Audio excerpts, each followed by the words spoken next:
A responsabilidade civil dos hospitais, clínicas e operadoras de saúde é objetiva ou subjetiva? Vamos tratar desse assunto agora, acompanhem.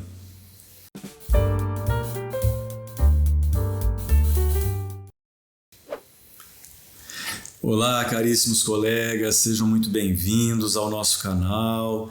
Reitero o meu convite para que vocês se inscrevam no canal, enviem questionamentos, críticas, sugestões. Vamos enriquecer o nosso canal de Direito Médico. Hoje nós vamos tratar do assunto responsabilidade civil das operadoras de plano de saúde, dos hospitais e das clínicas. No vídeo anterior nós falamos sobre a responsabilidade subjetiva, em regra, do médico. E como se dá a responsabilidade das operadoras de plano de saúde e dos hospitais e clínicas. Como nós também nos referimos no vídeo anterior, nós temos dois tipos de tratamento. Um tratamento dado pelo Código Civil, em que há a definição de ato ilícito, dever de reparar e até mesmo a configuração da responsabilidade objetiva. E do Código de Defesa do Consumidor em relação à definição do que é fornecedor, estabelecendo que há uma relação de consumo na prestação de serviço médico, só não existe a relação de consumo entre o médico do SUS e o paciente. Vamos entender então como esses artigos são dispostos. No artigo 186 do Código Civil, ele define que por ação ou omissão voluntária, negligência ou imperícia, aquele que violar direito ou causar dano a outra pessoa, ainda que exclusivamente moral, comete ato ilícito. Então aqui ele está fazendo a primeira conexão, aquele que age com culpa e fizer com esse ato um dano a alguém, ele está cometendo aí um ato ilícito. Primeira definição do Código Civil. No artigo 927, também do Código Civil, ele nos remete também ao 186 e 187. 187 para nós nesse ponto não tem relevância. Aquele que por ato ilícito, então lá atrás ele define que a conduta culposa vai gerar um ato ilícito que obviamente causa o dano para o paciente. Nesse caso ele já dá a obrigação de reparação, aqui indiretamente a indenização, né, que vai ser apurada numa ação judicial. No parágrafo único do artigo 927, nós temos a obrigação de reparar o dano independentemente de culpa. E aqui, portanto, nós temos a responsabilidade objetiva. Em quais casos será atribuída a responsabilidade objetiva? Nos casos especificados em lei ou quando a atividade normalmente desenvolvida implicar em risco para os direitos de outra pessoa. Não é essa a ideia que nós queremos. Nós queremos que a responsabilidade objetiva aqui de casos especificados em lei, e que é justamente o caso da Lei 8.078 de 1990, que é o Código de Defesa do Consumidor. No artigo 951, ele remete a outros também do Código Civil e também especifica que alguém no exercício da atividade profissional, ele não fala o médico, portanto qualquer um na área de saúde, né, nós entendemos. Aquele com sua atividade profissional, por negligência, imprudência ou imperícia, causar a morte do paciente, agravar-lhe o mal, causar-lhe uma lesão ou inabilitá-lo para o trabalho. Portanto, aqui ele já insere de uma forma mais profunda no dano causado por um profissional de saúde. E no direito médico nós sabemos que não é aplicado apenas ao médico, mas a todos os profissionais da área de saúde. Passando já na sequência para o Código de Defesa do Consumidor, existe a definição do que é consumidor no artigo 2º, consumidor é toda pessoa física ou jurídica que adquire ou utiliza produto ou serviço como destinatário final. Para nós, o importante é o serviço. E fornecedor é toda pessoa física, jurídica, público, privado, nacional, estrangeiro, que desenvolve atividade e vem. Até para nós aqui o que interessa é prestação de serviço. Portanto, existe uma relação de consumo entre o hospital e o paciente, entre o médico e o paciente, entre a operadora de planos de saúde e o paciente, e as clínicas e o paciente. Como eu disse, a exceção é o médico que atua pelo SUS, não, a relação dele com o paciente não é de consumo. Isso já está simulado pelo STJ. No parágrafo 2º, nós temos o conceito do que é serviço. Qualquer atividade fornecida no mercado de consumo mediante remuneração, inclusive as de natureza, exceções, caráter trabalhista. Então aqui ele excepcionou expressamente aquelas prestações de serviços no direito do trabalho. Mas não excepcionou aqui a relação médico-paciente, hospital-paciente, operadora-paciente, clínicas-paciente, portanto, é uma relação de consumo. No artigo 14 do Código de Defesa do Consumidor, nós temos aquilo que nós chamamos de responsabilidade objetiva. Então vejam, aqui a redação é a seguinte: o fornecedor de serviços responde independentemente da existência de culpa pela reparação de danos causados a consumidores por defeitos relativos à prestação de serviços, bem como por informações insuficientes ou inadequadas sobre a fruição de riscos. Então aqui nós já temos a menção à responsabilidade objetiva. Nós temos aqui, então, a definição do Código de Defesa do Consumidor para a responsabilidade objetiva, e vejam, ele coloca também informações insuficientes ou inadequadas. E eu sempre bato nessa tecla.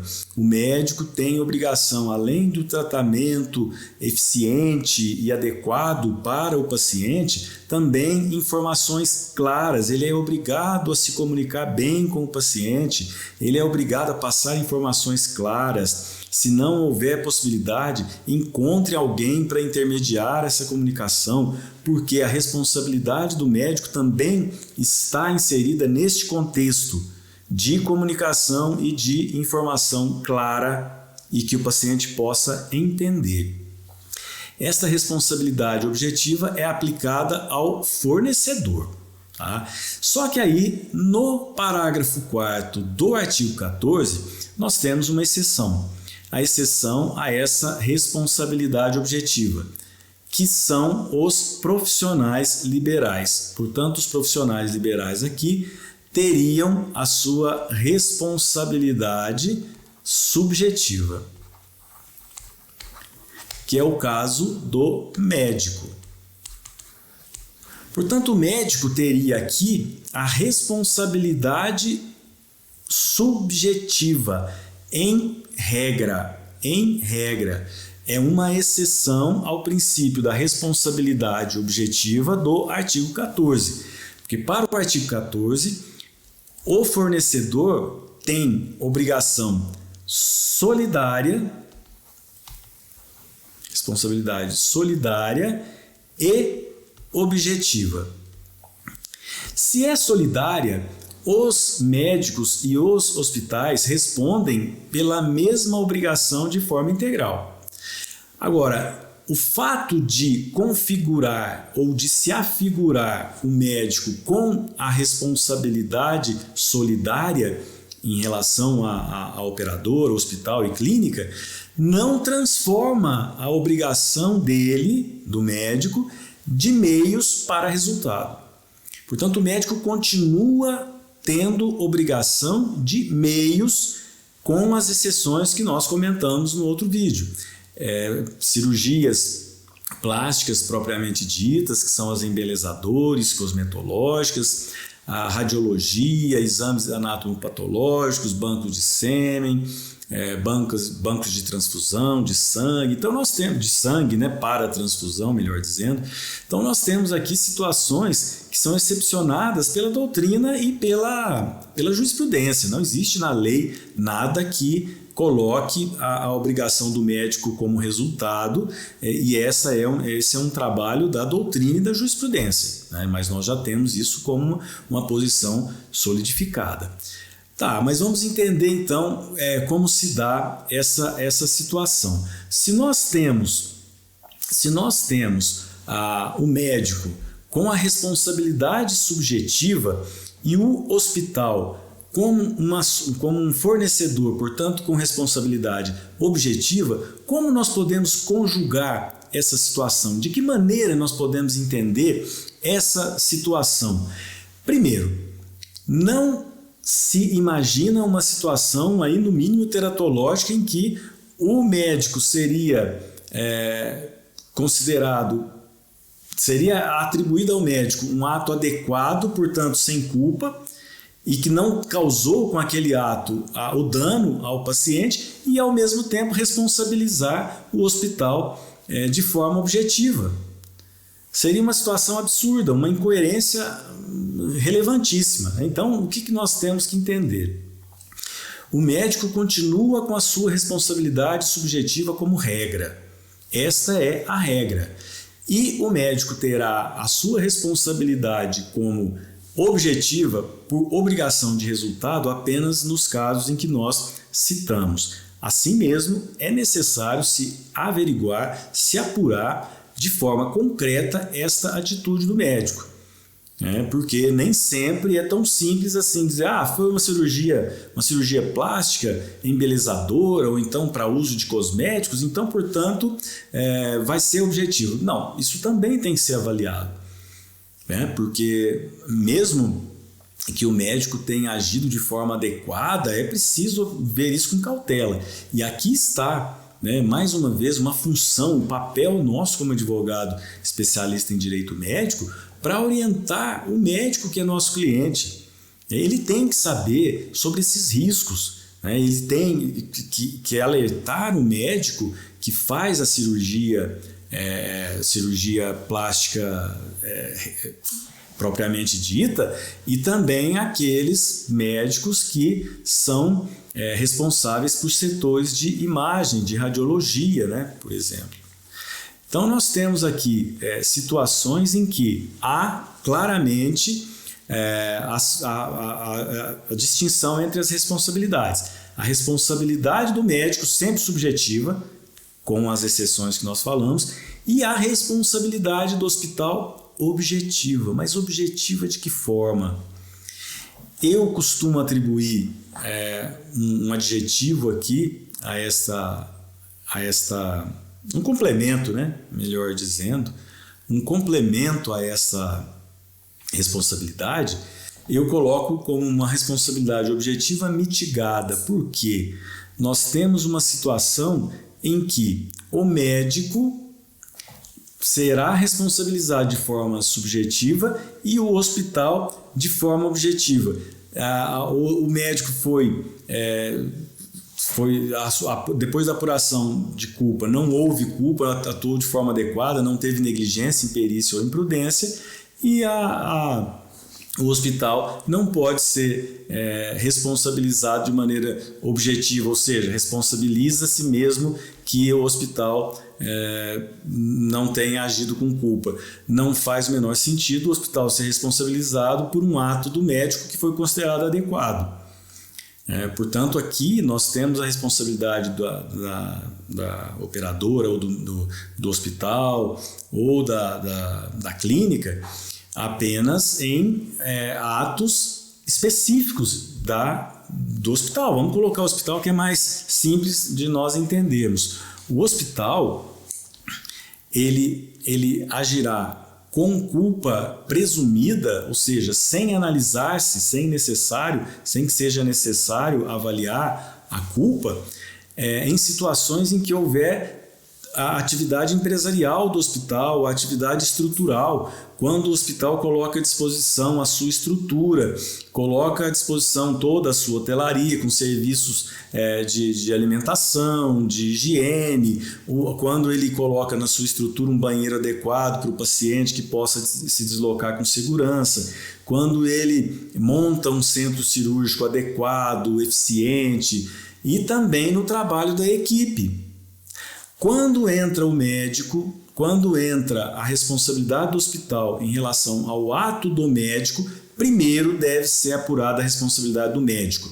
Se essa responsabilidade for subjetiva, não há porquê, se a responsabilidade do médico, sendo subjetiva, for apurado que não houve culpa, não há porquê responsabilizar o hospital, mesmo que ele tenha que carregar consigo essa responsabilidade objetiva. O hospital será responsabilizado objetivamente se ele realizar especificamente e dentro da sua estrutura empresarial, de hotelaria, de estrutura para o centro cirúrgico, de acordo com as escalas de plantão e tudo mais, aí sim ele terá a responsabilidade objetiva.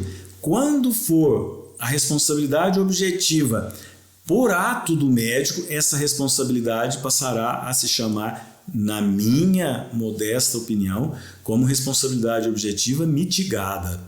Ela é flexibilizada. A doutrina chama de impura, de responsabilidade objetiva impura. Eu prefiro chamar de mitigada, né? Como é utilizado esse termo na teoria finalista para se definir o consumidor final, o consumidor como destinatário final. Então, nós temos que entender, vou até tentar fazer aqui um esquema, um pequeno esquema, para que nós possamos entender melhor. A responsabilidade, então, vamos imaginar que nós estejamos falando de responsabilidade apenas aqui dos hospitais. Seria, então, um dano. Vamos imaginar primeiro o dano. Este dano aqui vai gerar a obrigação de indenizar. Esse é o primeiro ponto. O dano gera obrigação de indenizar. Este dano teve participação do médico? Foi o médico que, em tese, causou esse dano? Sim, então nós vamos ter que apurar a responsabilidade subjetiva. Porque o médico tem responsabilidade subjetiva, tem que se apurar a culpa. Houve culpa do médico? Então, o hospital terá responsabilidade objetiva. Não houve culpa, portanto, a responsabilidade objetiva do hospital será mitigada. E, como diz a doutrina, impura. Por quê? Porque não se pode atribuir responsabilidade ao hospital, independentemente de culpa, ou seja, presumindo a culpa, se o médico agiu sem culpa. Agora, quando o ato for exclusivo do hospital, ele vai responder sempre como responsabilidade objetiva. E por que aqui responsabilidade objetiva? Independentemente da apuração de culpa, a culpa é presumida. Portanto, se houver um dano a indenizar, nós temos que ver se há a participação do médico ou se é um ato exclusivo do hospital. Se o médico atuou, temos que ver se ele agiu com culpa, negligência, imprudência ou imperícia. Se ele agiu com culpa, a responsabilidade do hospital é objetiva. Se ele agiu sem culpa, o médico, a responsabilidade objetiva passa a ser mitigada, impura. Ele não pode ser responsabilizado se quem causou eventualmente ou em tese esse dano foi o médico e ficou apurado que esse dano não houve nexo causal, porque o médico atuou de forma adequada. Se for um ato exclusivo do hospital, a responsabilidade será sempre objetiva. No caso de infecções hospitalares, no caso de robótica, em que há a disponibilização de um equipamento altamente tecnológico, na estrutura do centro cirúrgico, na escala de plantões, faltou um médico de plantão, um paciente adoeceu, um paciente faleceu em função da falta de um médico. Tudo isso é responsabilidade objetiva do hospital. Problemas no banheiro em que o paciente não tem o acesso adequado e ele pode se machucar, responsabilidade objetiva do hospital. Então, sempre que nós colocarmos um serviço exclusivo do hospital, a responsabilidade passará a ser objetiva. Quando tiver que se analisar a responsabilidade do hospital em relação a um ato do médico, aí nós teremos a responsabilidade objetiva, que eu tenho aqui a ousadia de chamar de mitigada, mas que a doutrina entende como impura. Eu não me sinto confortável com o termo impura, portanto eu uso a responsabilidade objetiva mitigada. É isso, é mais um dos pontos que eu gostaria de trazer aqui para vocês, e gostaria muito que vocês debatessem, discutissem, enviassem dúvidas, sugestões, críticas. Vamos debater, vamos enriquecer esse nosso canal, que nós teremos muito a ganhar com isso e os nossos clientes também. Muito obrigado pela atenção de sempre e um forte abraço.